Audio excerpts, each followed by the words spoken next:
Hello. You're listening to, obviously, the Energy is Love podcast, because you are listening to the Energy is Love podcast, so you know it. Thank you, everybody, for tuning in. Thank you, everybody, for sharing the show, doing all that fun stuff that we always tell you about, going and subscribing, blah, blah, blah, blah. Remember, energyislovepodcast.com. You can find all the episodes. Also follow us on Facebook, Twitter, Instagram, all those different places. Keep up to date with everything that we're doing. Coming up on November 5th, we will be recording live, even though the episodes don't go out live. We'll be on location, that's better, at the annual Law of Attraction Summit. It's here locally in Salt Lake City. You can find their information on our website, as well as our Facebook page, as well as if you just go to Facebook and search out the Law of Attraction Summit. It's a beautiful event. We'll be there recording, chatting up everybody that's participating, all the speakers, and everybody that'll be there.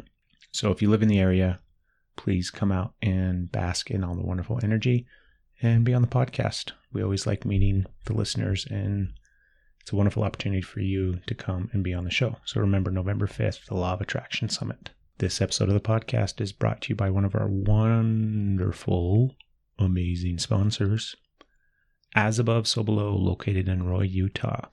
It's a beautiful, wonderful little shop. It's got all your metaphysical, spiritual, holistic needs. Maybe you're into smudging. Maybe you need some incense. Maybe you need some crystals, some stones, some jewelry. You name it, and they have it at As Above, So Below. Go to our website and click on the link for sponsors, and you can find some information for them there. Coming up on October 30th at 6 p.m. at As Above, So Below. They're going to have a wonderful event. Come check them out. Come join them. Celebrate Samhain with As Above, So Below. Find out more information about that event on their Facebook page. As always, this episode and every episode of the podcast is brought to you by Crystal Water Float Spa, located in Twila, Utah. Online at crystalwaterfloat.com or go to their Facebook page, Crystal Water Float Spa. Obviously, we highlight floating. Obviously, it's an amazing thing. So go check them out. Go find all their information. You live out in the Salt Lake Valley area, come hop in one of their tanks, lay back and relax and experience floating firsthand. Crystal Water Float Spa is the nation's only distributor for the amazing Dream Pods. Dream Pod is a beautiful tank that you get to lay back and float in. I could sit here and talk about how wonderful they are for quite some time, but find out for yourself and go to crystalwaterfloat.com or go to dream-pod.com. Learn all about the Dream Pods, learn all about floating, and then when you're ready to buy your own tank and set up your own float center, contact Crystal Water Float Spa. Get your tanks shipped out to you directly. It's a wonderful experience, great customer service. Can't speak highly enough about Dream Pod and Crystal Water Float Spa. Thank you for sponsoring the podcast. On this episode of the podcast, I got to sit down with Ernie and Denise Mondragon. You guys heard them on an earlier episode when we were at the Soulworks Fair recording. We talked to a whole bunch of different people. Ernie and Denise came on for just a brief minute during that episode, and I enjoyed chatting with them so much that I had them come back out and do an actual full episode with me. So now you get to sit back and relax and learn all about them. Ernie makes beautiful jewelry. He's a wire wrapper. He uses, that sounded funny, a wire wrapper.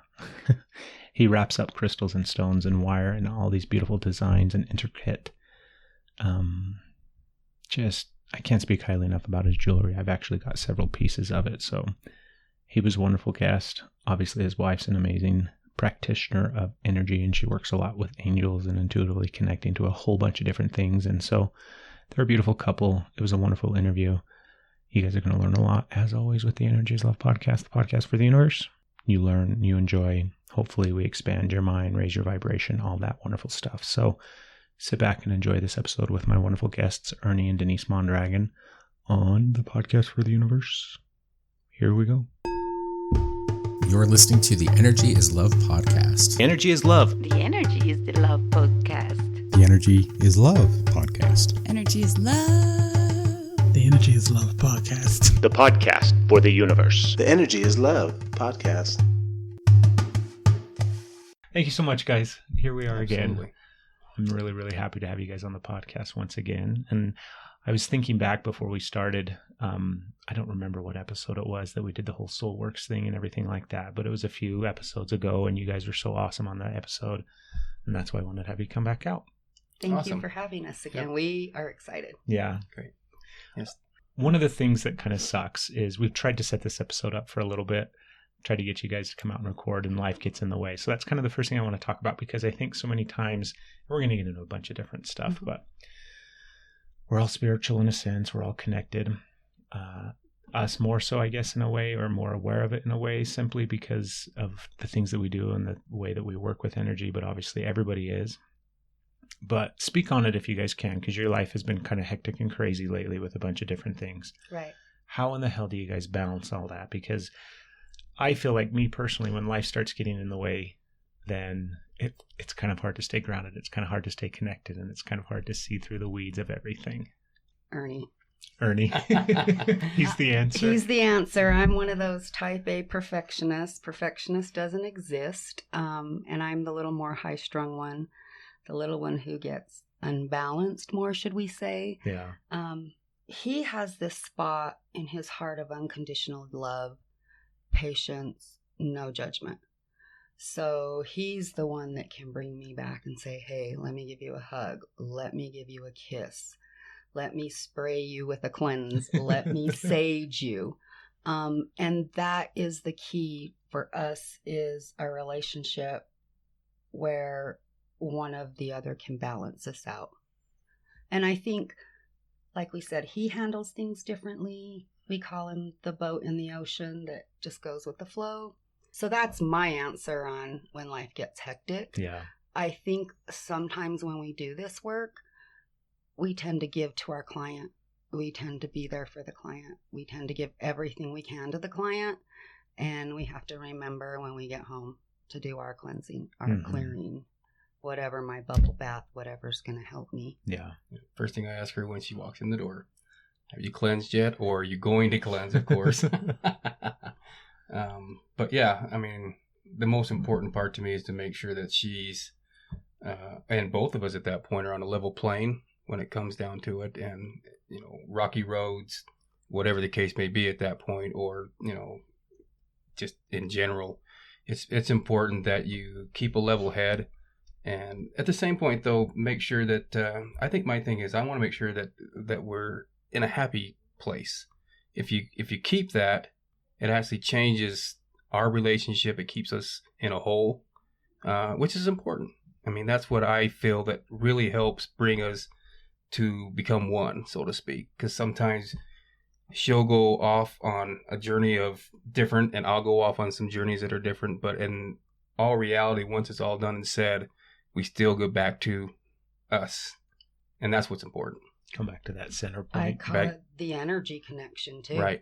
I mean, it's a big part of what I try to do to keep us back in that balance. So that's kind of what I do. Because when one of us is down or one of us is normal, it takes that good energy to lift that negative energy. Mm-hmm. So if we're opposite, we have to work very hard to bring the energies together, which is what makes that point forward in the trials and tribulations easier. How long have you guys been married again? Remind me. 28 years. 28 years? That's a long ass time to be time. married. Yeah. I mean, you don't hear about it that often anymore. No. And that's kind of sad. It is. We're celebrating our 33rd anniversary, that day I met him. And ironic for the holiday, it was at a haunted house. Yep. Like on Halloween or close to it? Yeah, October 16th. Of course, I would remember the day I met him. Yeah, I'm terrible at that stuff. But I don't know if it was, I can say love at first sight, but it was love at first sight. It was. But there was something deeper. Even at that age, I was 14, he was 15. But from that moment, our souls recognized each other. You think so? Yeah. Definitely a soulmate thing, Yeah. for sure. We're very lucky. The only times we've been apart is when he would travel for work or go camping with the guys for the hunt or the fish. We've been blessed to never be apart, never have a separation. That just doesn't exist in our relationship. Yeah. Mm-hmm. How have you guys found, because my guess is obviously, especially if you guys met when you're teenagers, so your whole spiritual journey, your whole spiritual path, I'm assuming didn't come until way later in life, right? To a certain extent. For me, I was different from about the age 5. Do you remember stuff from way back Yes. then, things that you experienced? Absolutely. Tell me about it. I would always go to my grandmother's house. We lived next door. She was probably my greatest spiritual teacher. And I would just get feelings, or I would see flashes of light. I think I said before I had an imaginary friend named Angela, excuse me. And my mom would support that, where most parents, there's not imaginary friends. So there were things along the way. I would want astrology stuff for Christmas when everybody else wanted toys. I would be into these books. And I almost want to say through that, I brought in my sister-in-law, my cousin, and now they're all in this group. For Ernie, we both had a strong religious upbringing, Catholic. Mm-hmm. We went occasionally. His family was, and still his mother is, devout. So he had a really much more religious upbringing. And he wanted to be a priest in the beginning. I know, I remember you talking about that on the last episode. Spirituality-wise, I was always the quote-unquote one. Mm-hmm. And then the more I would explain or teach people, they would come. That sounds about right. Yeah, 100%. On my end, I think I grew into it more than, as my journey went through as far as growing up and stuff. In the beginning when, religion and stuff came into play, it's good, don't get me wrong, but I kind of felt the spiritual end of it, it brings it more open for me, that I'm able to bring out a different side of what the energy brings in multiple ways. I mean, like the stuff that I do now, what is put into it is just a whole nother, the way it brings into my soul, what it comes out at, it's just, I never thought it was even possible, which it's just amazing that it happens at this point. Yeah. And I always kind of laugh because many, many years ago, I actually cut my hand extremely bad. And I almost cut my hand off. And I never thought I'd ever use my hand again. And I went through therapy and did all that type of stuff. And then lo and behold, this is the hand that actually makes miracles happen, so to speak. So it's kind of an interesting where I went from one extreme to where I'm at now. And I thought in a million years, I would never think I'd be able to do what I do at this point with, this art that I have. And so what a blessing. So, bringing it from here to into my hands and then out to the world is quite an amazing thing. Do you feel like when you're rapping stuff, do you feel like, and I guess we should talk about it a little bit more in case somebody didn't listen to the past episode to get a better idea, but because you'll take stones, crystals, different things like that, and you'll do wire wrapping jewelry with them. Sure. In my mind, and the way that I think about it, I've never done that. I do some artsy, crafty kind of stuff sometimes and whatnot, but like, tell me what it feels like to go, because my guess is you probably go to a certain space in that time that you're working with a piece when you're wrapping something.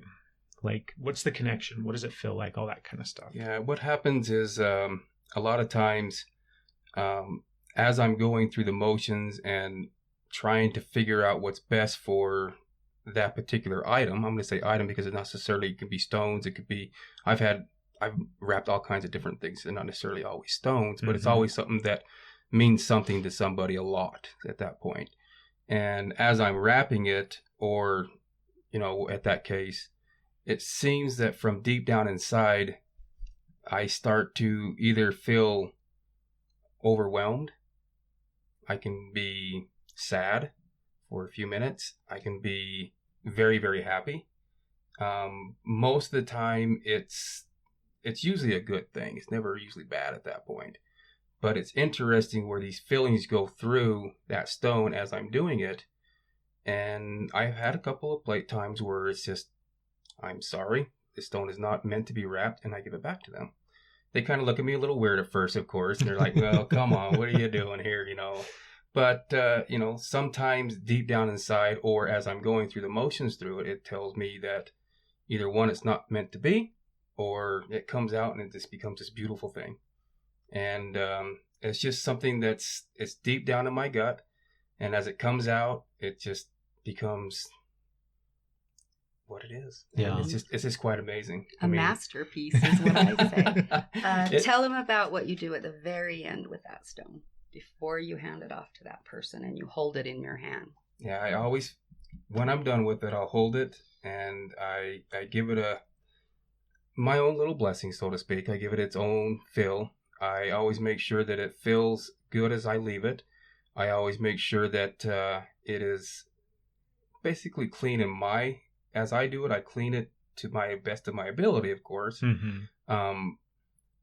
But as I go through those motions at that point, I actually can tell at that point that it's finished, so to speak. And then I hand it to them, of course. So it's very, very important that I give it the best love that I can and give it what it needs to have before I hand it off to them. And I think that's what counts sometimes. I mean, sometimes they look at me kind of like, well, was there something wrong with my stone, or, something to that effect? And it's not necessarily has to do anything to do with that. It's more of, it's kind of like it's complete, so to speak, when I hand it to you. This is a complete stone. It's been done at this point. And in my heart, my soul, as I go through the motions with it. And it's a great feeling. It's phenomenal at that point. So I'm listening to you and I'm sitting there thinking, and it sounds like, obviously you're an empath in some way, shape, or form, and you're empathically picking up on whatever vibration or whatever energy is coming off of that stone. Do you think it's more of what the person has? This is the thing that I struggle with sometimes when we try to explain these things, because they sound really cosmically out there and strange and weird, but it's not. You guys know it. Is it more stuff that people are putting into that stone, you think, with their connection and their correlation and what they use it for? Or do you think it's stuff that stone has already? Do you know what I mean? Like, is it stuff that has already been carried on from that piece? More than likely I shouldn't say 90% of it. I would probably say 75% of it is probably what they're putting into the stone.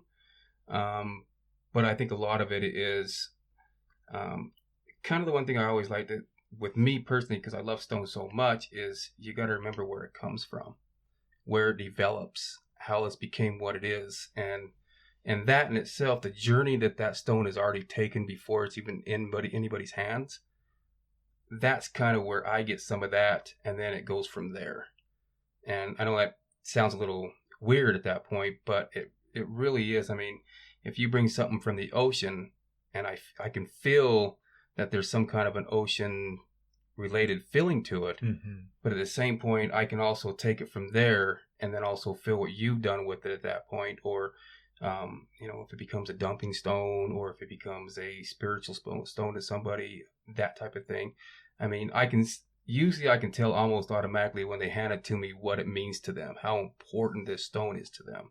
So it's important to me to be able to make sure that it's I don't know how to even explain it, but to make sure that they're getting what they want out of it, so to speak, and make it so that it's clean, pure, and they're happy with it, of course, because that's the most important part.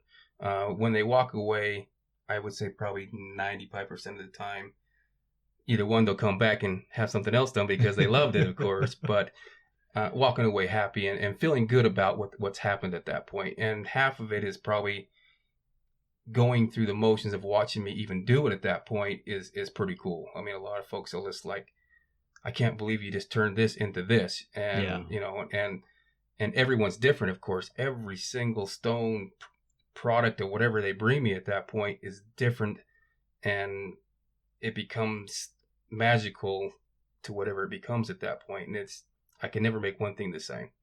So it's quite interesting on how that journey from the stone, for where it sits, when it was made, when it was developed into the ground, and to where it's at into my hands at that point, saying, wow, this is cool. I always loved that idea. I mean, so, that's kind of where that comes into play. It's super cool. That's why I like the raw stuff. I don't like the stuff that's been processed too much. I think the most important thing to know is when he hands off that stone, he has instilled that stone with his love and his light and his joy. And he is one of the most unconditional people I know. He's capable of giving love that even I'm still learning from. And I think that's a big part, is it is handed to you with his love. And sometimes clients will say, wrap this stone, and he'll wrap it and he'll be like, what is this stone? Because this was the emotion I was feeling. And the client will say, that's my dumping stone. So I think most important, yes, he's an artistic, phenomenal wire wrapper, but a step beyond that is his love and light is in that stone. Yeah. So you guys both referenced dumping stones. So one of the things that, because a lot of times people listen to the podcast and they're learning about all these different things and these different aspects. So explain to me what a dumping stone is.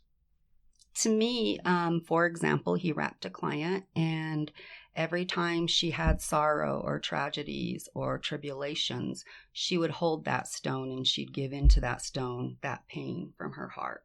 And that is to us what a dumping stone is. Whatever is troubling you, whatever you need to release that energy, that low vibration, that's what we call a dumping stone. Some people like to sage when they need to get clean. But a dumping stone is a stone where you can release that low energy into it to help to cleanse yourself and balance yourself. And thus, dumping stones are the ones that probably need to be cleansed and cleared the most frequently from the client itself. So Denise, I want to talk some about tell me the most profound thing that you've ever experienced in that space that you go to when you work with somebody. I know that's a big question. Do you mean specifically when I'm doing a client, or an experience on my own that was profound? Either or. Okay. Do you know what I mean? Anytime, because I have a handful of things in my head and my experience and things like that just really stand out, where you have some significant, profound, and it doesn't necessarily have to be some life-altering, changing thing, but some cool shit that happens when you go into that space. You do. And one of the things, I was doing a reading actually last month, and I'm telling her these things, and it was almost like it was a reading for myself. Mm-hmm. Our energies came together. I'm giving her reading. I'm saying these things, and I'm feeling this pull from her to ask her, how are you feeling? And as you talk to this client without actually coming together in reasons and knowings why, it's amazing that as I give a reading, I'm receiving back too. And that was profound. That is extremely profound. One of the other things that I've noticed is the younger generation, the children, they're going to change this world. And I see a lot of children over the age of 12 with parents there who inspire me, who teach me, who say things to me that, like I said, I'm giving you a reading and I'm getting back. It's an equal energy exchange. The other thing that catapulted me to where I am, I never expected to be doing this. In a million years, if you told me that this is what I was going to do, I would have laughed. And it's still, I've been doing it for quite some time, and it's still an acceptance process. It's still, how much can I go out there? How much am I willing to put myself out there publicly, or to put myself out there and do this? It is actually an acceptance. Do you still have some of those issues, like with your family and things like that, where you have like a stigma attached to it in some way? Yes, actually, again, most of our immediate family, parents, sisters, brothers, in-laws, they're all on board. However, and I believe religion is a spiritual form, I have lost some of those relatives. A very close few cousins that I grew up with that I don't talk to them, I don't see them. Yeah. And I feel bad because I don't believe that they understand that religion involves spirituality. And when I chose to say, faith just isn't enough, tell me more, give me an answer. And that's when you go out on your search and you find spirituality in the religion. And you also tell yourself, well, I think this path is better for me now. I appreciate all that I learned growing up. But if you take that spiritual step, it opens doors and guides you places you never thought you would be. I have experienced an angel gathering. Are you familiar with an angel gathering? Tell me. It is started by a gentleman, Joe Crane, in Texas. He has been receiving messages from Archangel Michael, and he wrote a few books and was told to start this angel gathering based on the 7 colors of the rainbow. And it's different personalities. They call them your gifts and your trials that helps you declare, am I a red person? Am I a green person? And the angel gathering brings a group of 7 together, one of every color, red, orange, yellow, green, purple, violet, and blue. And you stand in this group with these people, and you're gathered by the angels. And from that moment when I stood in the middle, surrounded by my lifelong spiritual friends, I profoundly experienced, I'm going to cry, that life-changing, that shock, that, Ernie, I'm coming home. I don't know what happened. I'm crying. I'm crying for 3 weeks. True story. Yeah. But I will say this. That was several years ago. The magic doesn't continue. You don't wave your magic wand, and life is hunky-dory. Yeah. So you tend to fall wayward a little bit. Not wayward. I don't really know that's the word. You tend to fall in your previous habits. Yeah. You tend to fall into your ego space instead of your heart space. And then you need to realize, oops, I'm off track. Let's go back.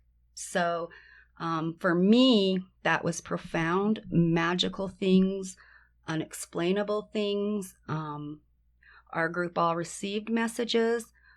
And I often question Where why. was it? It was held here in Utah. Was it here in Utah? Yes, they have several of them. You can find events on Facebook. Some people loved it.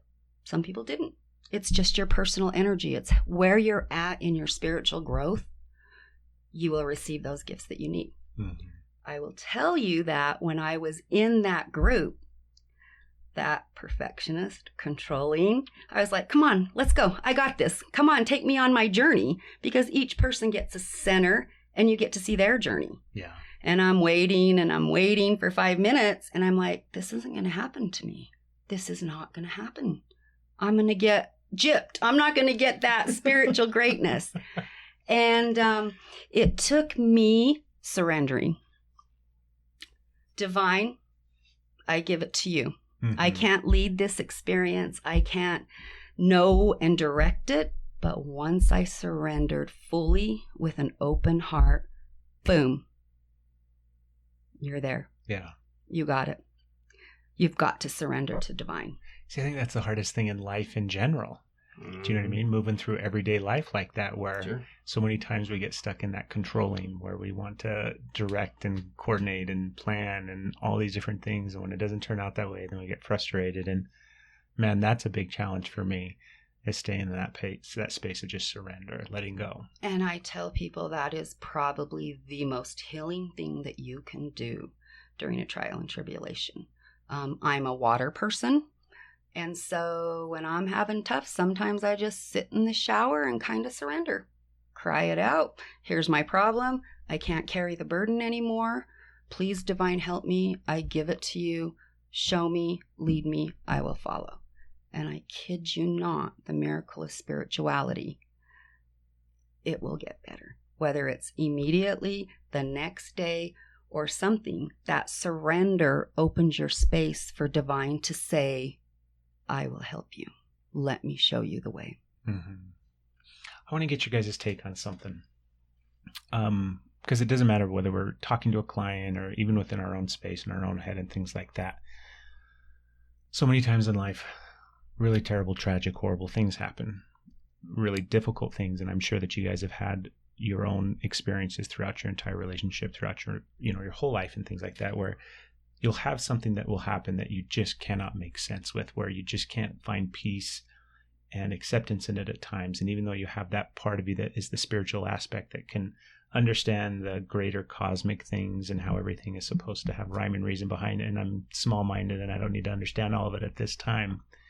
How do you guys, what is it that you guys do, or how do you find peace in some of those aspects, or how would you help somebody through that process? Does that make sense? Because I think that's some really, I mean, even in religion itself, right? You find somebody that's really religious and it's like, why did God do this? Why would God want this to happen? Why would God cause this to happen in some way, shape, or form? It's a tough question, huh? Do I sound dumb if I say repeat it? I'm sorry. Let me tell you this, though, Craig. As I'm thinking of my day, when I go about doing this, and I know I'm doing a reading for a client, and I know we're coming, I'm thinking, okay, what is he going to talk about? What do I need to prepare myself for? Trials and tribulations was the answer I got. And it's funny how Spirit has directed me and almost prepared me for the answers to trials and tribulations. It is surrender. It is knowing that if you use prayer or meditation or whatever your communion is with divine, we want the better. If someone's sick, we want them healed. If someone's having financial troubles, you want the resources. And people get angry when someone's sick and they're praying for them, and divine didn't answer my question, or divine didn't heal this person. And my answer is that person is healed. That person is more alive after their passing than here. And I explain that divine hears our quotes or our pleas or our concerns, but we have to surrender to know that my communion with divine regarding this trial or tribulation was heard, and I need to surrender that divine will give the answer. And if I don't agree or lose, quote unquote, my faith and things like that, I think because of my spiritual experience and where I am, I can find peace in knowing that I asked divine for prayer, for help, or for healing. And if I didn't get the answer that I want, I did get the answer. I need to open my heart and my mind and see what the answer was, even though it wasn't the answer that I wanted. And I like to use the word divine because some people don't like to use the word God. Yeah. Creator, universal energy, it's all the same. But I think what is really good for me is people look at me and go, oh, you guys have this wonderful marriage and your life must be wonderful. And I think by sharing with my clients my trials and tribulations, it's very helpful. For example, I have a sibling who has an addiction problem. He's healthy and doing well right now. But when I have a client sit in front of me and I say, what would you like to see in your reading? What would you like to talk about? Do you have any concerns? That client may say something, I'm worried about my mom. She may have a substance abuse. I'm worried about mental health. Somebody, is depressed. And I'm able to say, I understand addiction and people that have had that problem. And I'm able to go into my heart and say, this is how I felt. This is what I went through. And this is where I am now. So I believe my tragedies and my tribulations are a benefit to others because I can relay that experience and they can understand, oh, I'm not alone. Oh, I have someone that understands what I'm going through, or at least can offer me some experience of what they've had or I've had, so to speak. Yeah. Good way to put it. Ernie, what do you think's how do you find peace in some of those really difficult times in life? Sure. Probably for me is, one, you got to follow your heart. I mean, that's probably, you got to really dig deep and make sure that you use not only your heart, but your gut feelings as far as how you feel towards whatever's happened or whatever's going on in your life, of course, at that point. And I know it sounds funny because even Denise says this. I always one that goes with the flow, of course. I'm a very go with the flow type of person. But I personally feel that you can't hold those things in. You just cannot do that at this point. The more you hold it in, the worse it gets. You have to either talk to somebody, even if you're talking to yourself at this point, but you have to get it out.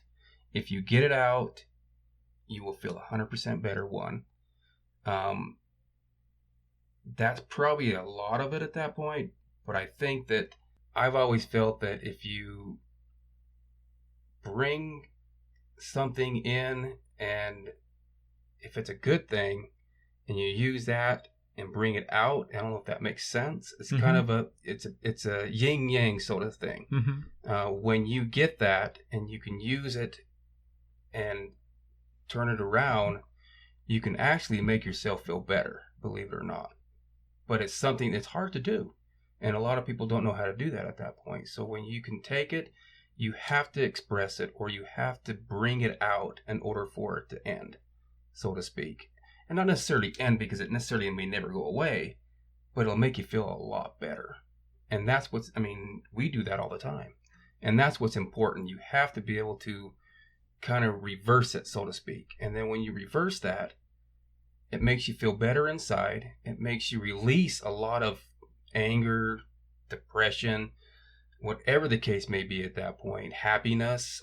All those things, if you can bring it out, make somebody laugh, you'd be surprised what that does. It's a huge factor as far as making somebody feel better inside. Yeah. And that's just something that actually makes that work, so to speak. So it does work.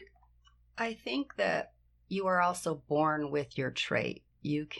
Some people, to me, seem to be able to love unconditionally. They're very good at that. Ernie is very good at letting it roll off his heart if it hurts. He'll experience it. He'll go through it. He'll have his conversation or communion with divine. And he is very good at teaching me how to let it roll. Because I tend to be the person, oh my gosh, that hurt. It's deep in my heart. And I'm almost carrying that hurt because it hurts so much. And he's able to tell me, talk it through, let it go. So that's where I can say I do see you've got to open it up and let it out. Yep. That's such a hard process, though, It is. That's one of those things that, because first off, especially when you're in some really deep depression and pain, the last thing you want to do is think about what you don't want to think about. Right. And you don't want to talk about that, It's true. The other key I will tell you is nature. If you can't talk about it, if you don't have someone, if you're in that state of depression or down, go outside. Put your feet on the earth. Breathe in the sun. The nature, the energy, and the beauty of nature will absorb into you and will assist you with trying to release that. It's good advice. It's good stuff. I don't think you can ever go wrong if you go outside. Not at all. Sometimes I was actually driving today. I don't remember what I was doing. We were coming back from running errands or something like that. And I'm sitting there driving and I'm like, and it dawned on me, I don't remember the last time that I was consciously outside. Because obviously we're going about our day and we're in and out and, doing everything and whatnot. But I'm sitting there thinking, I don't remember the last time that I brought awareness to the fact that I'm out there and I'm grounded and I'm connecting and all those kind of different things. And so it is super important. Yeah, it really is. I had a couple questions that popped into my head. The first one, and you guys can each take turns answering.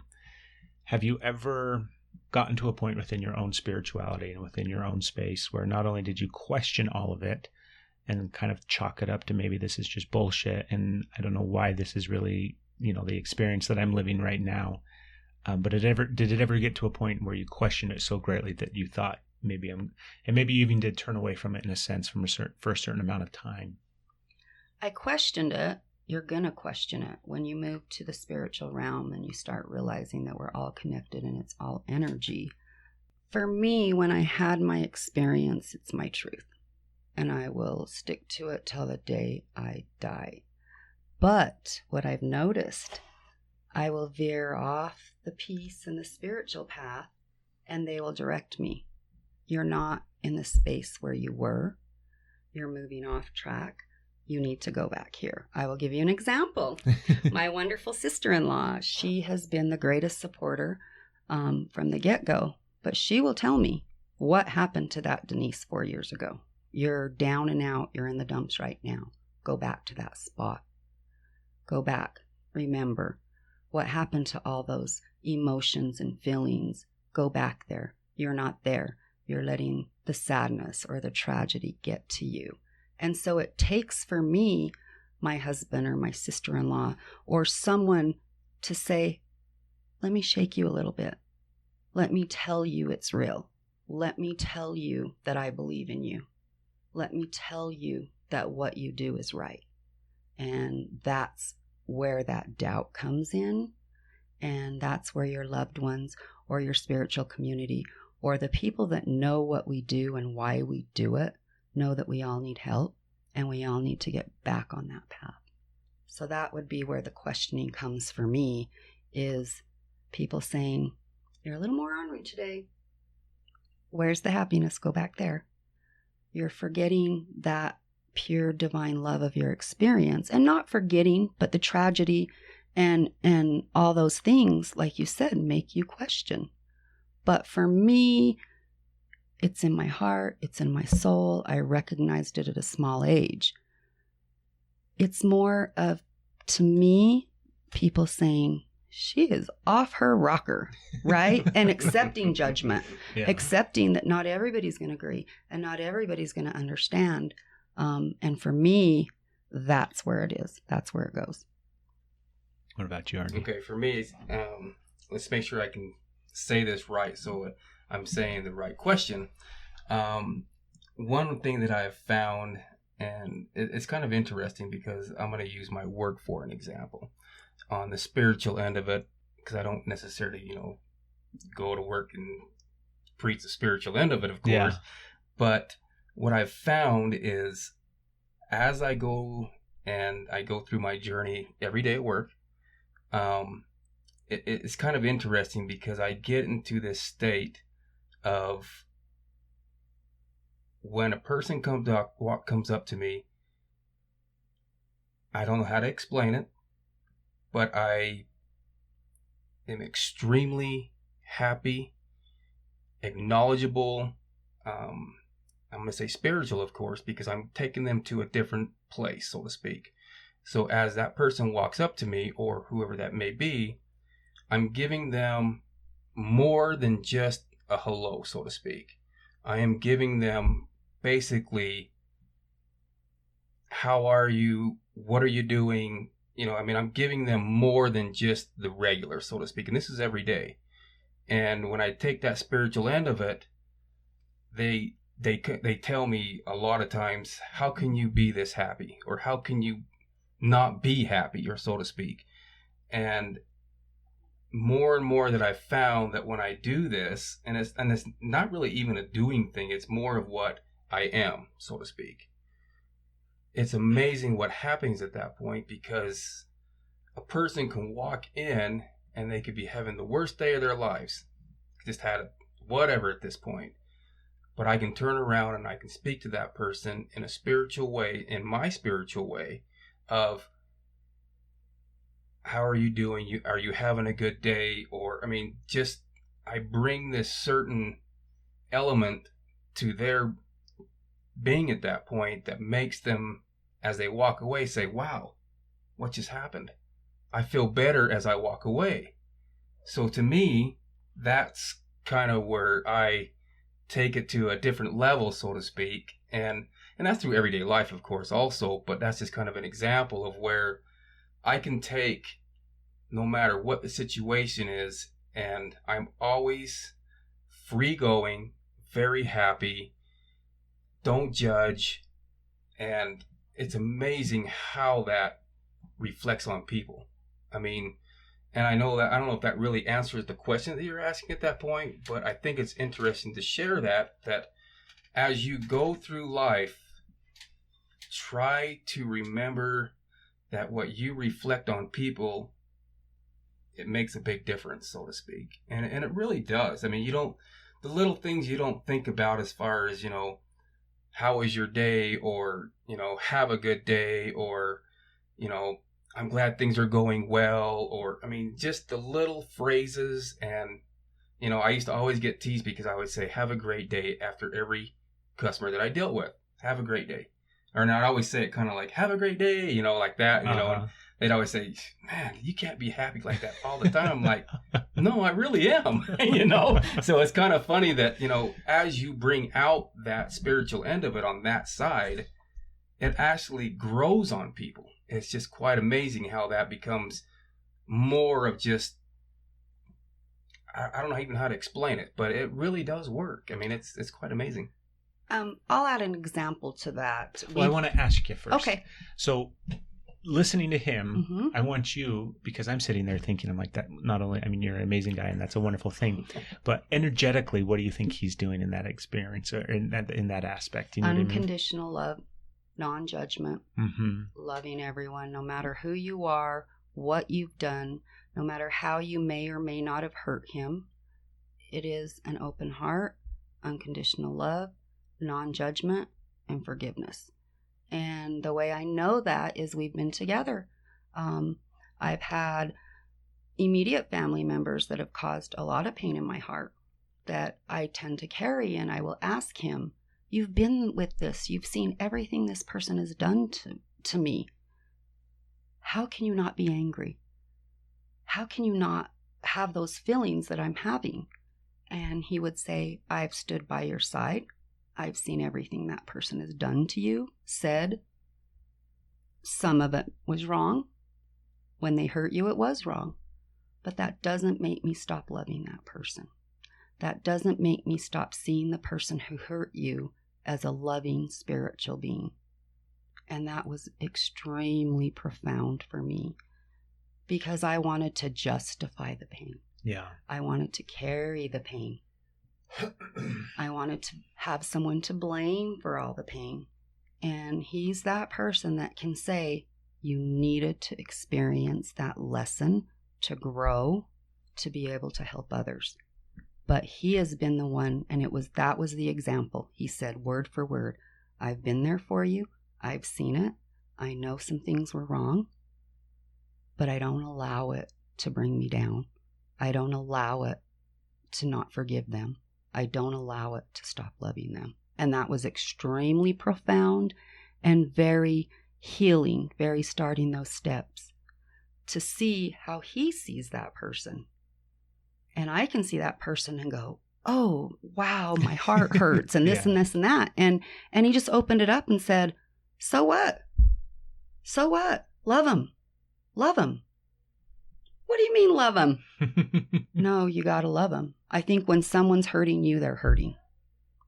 And that's where he gives that unconditional love and the forgiveness. And you're right. Those are hard. Some of us have to learn it over and over and over. Yeah. But that really made it very clear to me. You've hurt me. I have pain. You have pain. He has pain. But I still love you. And I forgive you. What happened, happened. We can't go back. But let me learn to love you unconditionally. Let me learn to appreciate whatever time I have with you, whatever moments we are interacted. Because even though whatever the pain may be, that's the past. We're here now. I want to love that person. I want to spend time with that person. Because if I hold on to the past, they may not be here today or tomorrow to share that. That was a big one for me. That was the rest of my question. Which was? Basically to make sure that you still love conditionally after the fact. Yeah. It's huge. I mean, it really can be. Yeah. I mean, that's exactly right. And I will say this. We are a yin and yang partner, really. He can bring me up when I need to come up, and I can do the same for him. And we bounce things off each other because my experience of that situation obviously is different than his experience of that situation. Mm-hmm. And by talking and saying, well, that perspective, Denise, might not quite be right, and bouncing those off each other, our energy comes together and it gives me the strength to love unconditionally. It gives me the strength to forgive that person. It gives me the strength to be in that present moment. So I do believe it's also having a partner, a friend, or an acquaintance or someone that can lift you up like that. We all need that. Yeah. Moving forward. For sure. It's half the battle. How have you guys seen, and maybe that's kind of too subtle of a thing to kind of put into words, but have you seen, and I hate the words gifts because it makes it sound like we're special, and we are all special, obviously, yes. But have you seen your gifts or your talents, your abilities in regards to kind of accessing, working with energy? Have you seen it evolve and shift and change? Absolutely. That is what we're here for. We're here to evolve and to shift and to change into the love and light. But from the spirituality point, I am closer to divine now. I am one with the universe, and I know that it changes. When I learn to love unconditionally, when I learn to forgive, my spirituality grows. it will grow and grow and grow. So when I look back to where I was 5-8 years ago, I'm not the same person I was 5-8 years ago, regardless of what my spiritual experience was. You know, I'm 40, I'm 48 now. We're different people. My spiritual experiences then were different. I've grown so that when an experience happens, I don't go back to that place because my spirituality has grown. And I believe the more you surrender, the more you love unconditionally, the more you open up, your gifts will amplify quicker than you could even imagine. And when they amplify, they may even change. I started out still going to write a book. Never thought I would do readings. But that is where my spirituality is evolved. And it does that when you open your heart and you surrender. So I got another question for you. This is great because all these questions just keep popping up into my head. Do you find sometimes, and maybe you've experienced it as well, but sometimes people, I think, have some sort of awakening or some sort of experience where they kind of find the path of spirituality and they get on their journey in a sense, right? And maybe they start to have some gifts or some things like that that start to open up and they start to bring awareness to them and all those type of things. And they start to really get into a good flow of energy where their vibration is raising. And then they'll have some sort of period in their life where it feels like they're either stagnant or stuck, or they are no longer connected, even though they're still practicing, they're still meditating, they're still doing things, but they somehow feel like they've lost that connection in some way, shape, or form. And then a certain amount of time passes, and then the next thing you know, they realize that it's there or something like that. Do you know what I mean? Yes. Do you think there's a reason for that experience? Because obviously I think, and this is my opinion, but I don't think we're ever unconnected. I think we're always connected to that source of energy. It never goes anywhere. Even when we aren't aware of it, it's still there. But what do you think is the purpose of that experience in some way, shape, or form where somebody has to go through that? We all, every human being on this earth will have trials and tribulations. It's part of our life learning process. It teaches us to grow. So when someone is deep in a trial and they feel alone, they feel unconnected, part of it is their energy, their thought process, the foods and things they're eating, because you're more depressed, you're not being healthy. But I believe it is part of your life lesson so that you can grow spiritually. So I tell people, have I been in those spots where I feel unconnected? Absolutely. Have I questioned? Absolutely. But once I've gone through that trial and I've walked through the next door and I've moved forward, I can look back on it and go, I needed to be a bit disconnected to realize connection, to know I'm off the path and get back on it and not look back. You need it. It's an experience. It helps you with clients. It helps you with your gift or your specialness about you that we all have.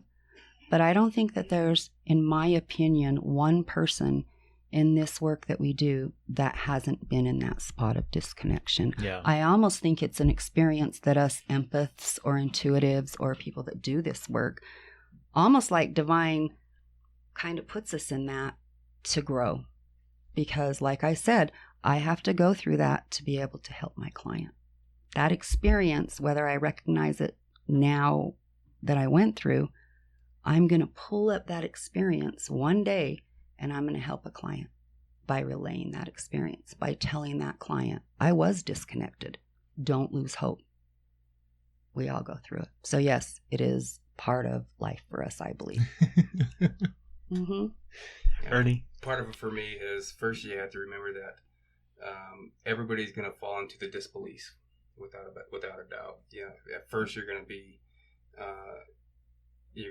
into a point where you've fallen off track, and the disbelief becomes part of growing. One, of course, you're going to grow and get stronger, and as you go through these at that point, you start to realize that as you spiritually get stronger, you start to gain more wisdom, is usually what I like to say in something like this, because once you feel like you've lost something, at the same point, you start to gain more and more wisdom through it, and then you start to get stronger, and then you start to get more spiritual at that point. I've done that. I'm sure Denise has at that point where you kind of get disconnected for a while and you're like, well, what's going on here? But then in turn around, I can get an aha moment and it changes everything at that point. So then you get to that point where it's like, whoa, okay, wait a minute. I didn't lose anything at this point. It was there the whole time. I just fell into a trap, so to speak. And then you get back into the mojo again, so to speak. Yeah. So it does happen without a doubt. And it's not that uncommon. But it's just a matter, I think it actually makes you stronger personally. But you have to experience in order to get that, of course. So a lot of people fall off track thinking that they're going down the wrong path. But at the same point, you're actually gaining more wisdom from it and becoming stronger. That's how I look at it. One thing that I've noticed too is a lot of people will come to me, I'm hurt, this tragedy, this is wrong, this didn't work right. And I always tell them, it will get better. You don't believe me, you can't see the path, you can't see the light yet, but it will get better. It might not be what you want in the direction that you want when you lose that spiritual, but if you just hold on to a moment that there's a light and a love, and it will get better. If you can just think of that, that is enough over time to lift them out of that. See, it makes me think about time itself. It's one of those things that, because I believe that time is just something that we created to kind of give parameters to this experience on this planet and things like that. But we put so much weight behind it because we want to be, so we're experiencing difficulty, right? Some sort of struggle in life.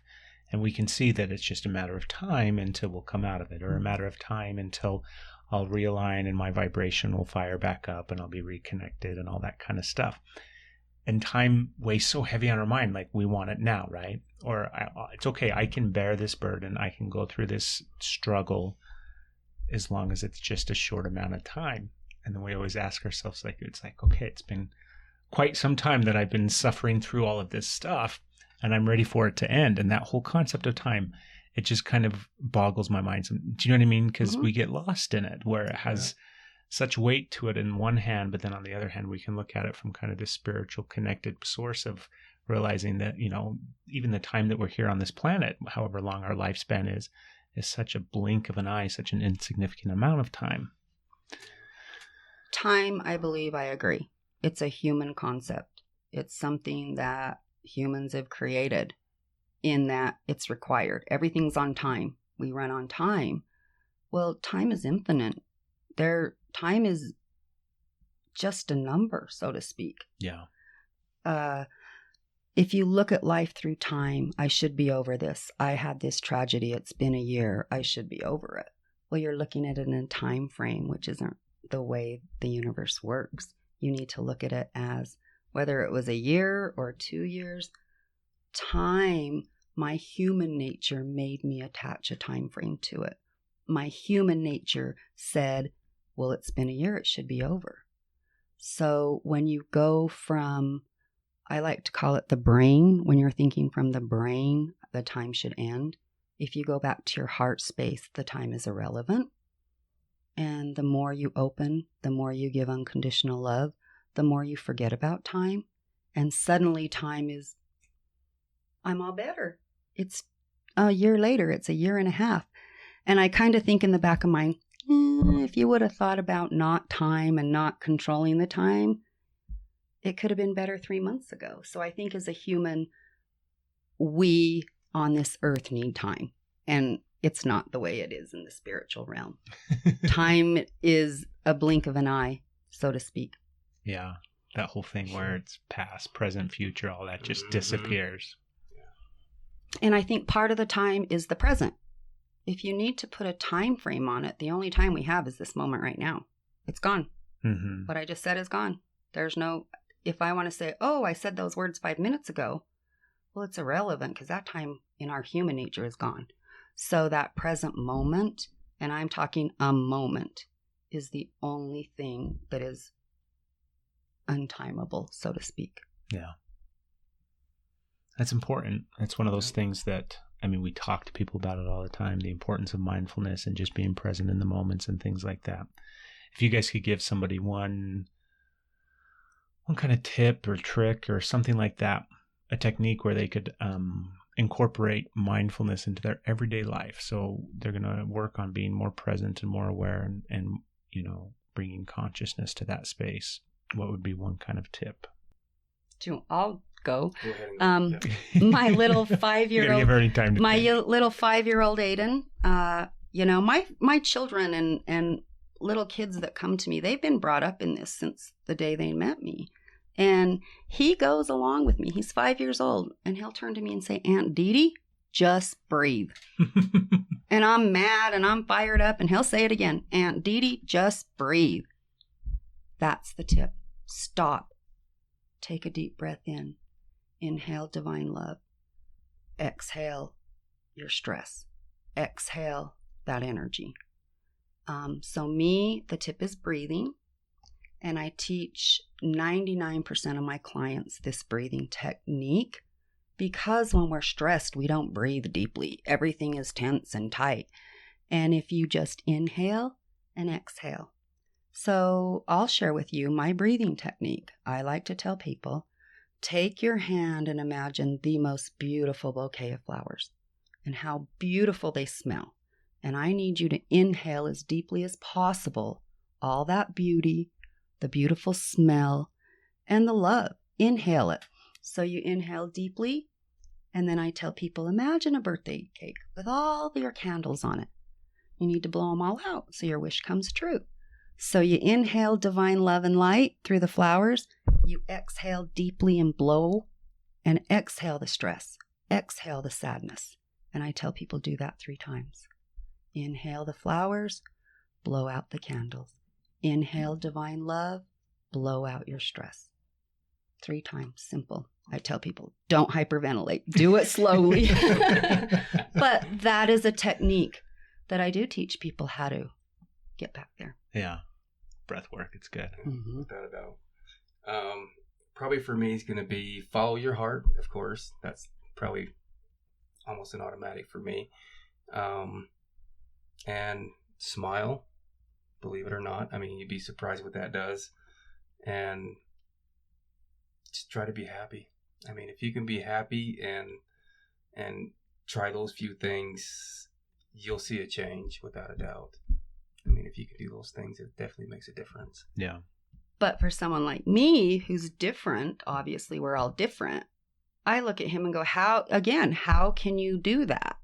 You know, I could have a wife moment in the morning or whatever, and off he goes to work, and he's happy-go-lucky at work. He's happy-go-lucky when he comes home.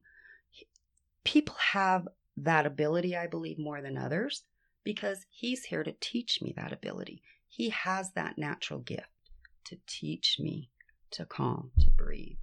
And so when he says to love and open your heart, and that's great for all those people that are capable of that are kind of born with that gift, if you want to call that specialness, the thing about him that makes you wonderful. And so you're going to have clients that will say, oh, I can totally relate to him. And you'll have clients that will say, oh, I can totally relate to her. But I think it's important to realize we're different. It comes easier for some people than others. But when you come together with a person, with a group, with a class, that energy will help you if you're one of those people that struggle versus someone like Ernie, who I would say is just really honestly happy all the time. So it is a, do you call it a genetic thing? Is it a gift? Some are better than the others. It's kind of like what we do. You know, we do our readings and whatnot to help people. He carries that unconditional love and that open heart. So it's all a lesson. Some of us learn it better. Some of us learn it quicker. But it's all a lesson. And if you don't bounce it off you, me, anyone else, how do we learn? Mm-hmm. How do we learn? True. Well, you guys are awesome. Thank you. You are too. Absolutely. I appreciate you doing this. Yeah. We need it. The world is growing. It is. Without a doubt. It is. And I can say now that I can stand up and say, I'm Denise Mondragon. I do intuitive angel readings. I can do Reiki. You know, I can own what I do.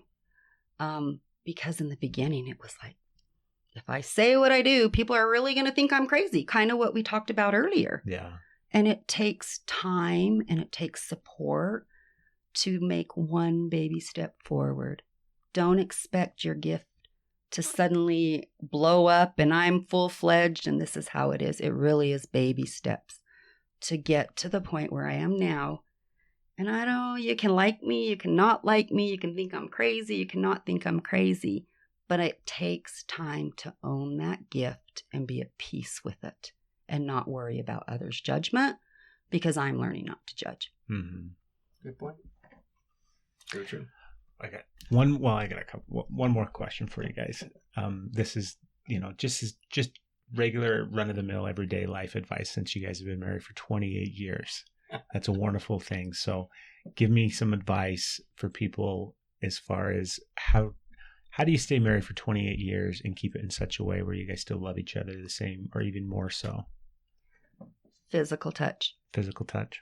Holding hands, a hug, a kiss, physical touch. How many people, and that's not sexual intimacy, this is physical touch.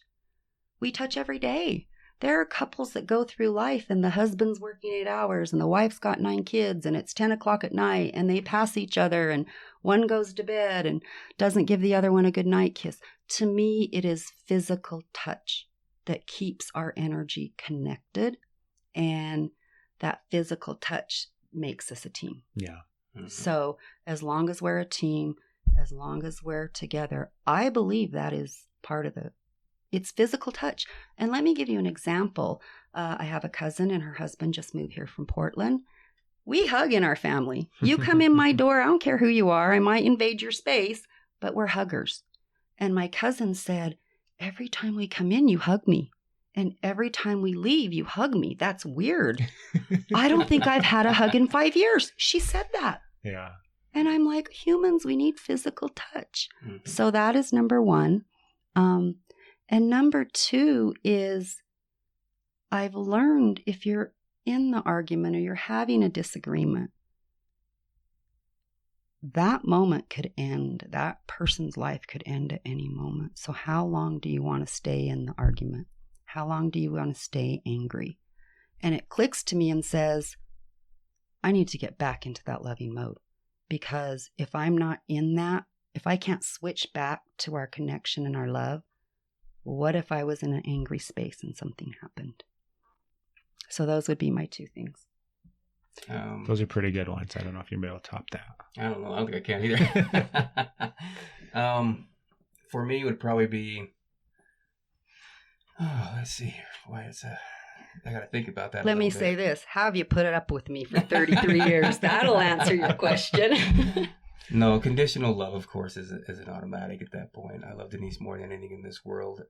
But, for me, it always comes back to this. She's my best friend, without a doubt. I mean, it's always a big one for me from the get-go. She's always been there for me 100%, no matter what the case may be. She is my best friend, without a doubt. And, physical touch, of course, is another one. Every morning I say I love you. I give her a kiss. Kind of the same scenario. Who knows when you're going to see this person next? It's important. It really is. I mean, you don't think about those things. When I get home, I give her a kiss and I love her and tell her how much I love her at that point. And that connection becomes one every day in our lives, every day. So at that point, when you do that, you bond and become one. And that's probably, there's no other way to explain that, but that's a big one. Yeah. I'll elaborate on that. We've been together for 33, married for 28. He still calls me every day at lunch. Yep. Every day. To say, hey, how are you? What's going on? Okay, great. Love you. Bye. And I want to ask people, do you call your spouse every day at lunch? Why not? It takes 2 seconds. Do I have anything to say to him? Is it like, you need to call me right now? Texting, why don't you call me? I know that between 12 and 12:30, he will call me. If he's running late for lunch or whatever, that's important. Mm-hmm. And when we talk about the physical touch, maybe it was a crazy morning and he had to rush out and I was somewhere and, he gets home and I'm cooking dinner and I will stop and say, I didn't get my hug today. I didn't get my kiss today. And at that point, whatever the day's chaos may be, you're connected, you're one, it's a relationship glue. Yeah. It's good stuff. Point. Yeah. It's great advice. Thank you so much, guys. You bet. Ernie, we got to get you an Etsy shop. We got to get you out there online with your website so you can start selling all your stuff. For sure. But hopefully here in the future we'll be seeing that'll come one day. And everybody can find you guys at Soulworks on Facebook, all that kind of good stuff, right? Yep. We'll be at the Soulworks Fair for October. This will be the last fair for the year. Mm-hmm. So if you want a gemstone wrapped or a service or a reading or anything, come on out to the Soulworks Fair. It's a fun one, too. They do the whole Halloween thing. It is. The Facebook page we're in the process of creating, it will be Inspirations for Inner Peace. That is the name on our business card.